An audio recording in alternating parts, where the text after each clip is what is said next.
शिरूर तालुक्यातील चिंचोली मोराची येथील जय मल्हार कृषी पर्यटन केंद्रात झालेल्या गंभीर अपघाताने एक धक्कादायक वास्तव समोर आलं आहे। वॉटर पार्कमधील निष्काळजीपणामुळे एका महिलेचं अर्धशरीर कायमचं निकामी झाल्याची संतापजनक घटना समोर आली आहे। मिळालेल्या माहितीनुसार करंदी येथील अश्विनी संदीप नप्ते या आपल्या कुटुंबासह सहलीसाठी पर्यटन केंद्रात गेल्या होत्या। वॉटर पार्कमध्ये खेळताना त्या अचानक पाण्यात कोसळल्या। मात्र पाण्याची पातळी अपुरी असल्याने त्या जोरात आपटल्या आणि गंभीर जखमी झाल्या।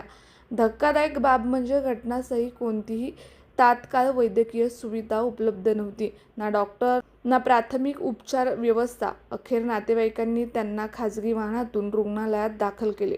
तपासणीत त्यांच्या पाठीचे 4 मणके तुटल्याचे स्पष्ट झाले असून त्यांचे अर्धे शरीर कायमस्वरूपी निकामी झाल्याचे डॉक्टरांनी सांगितले।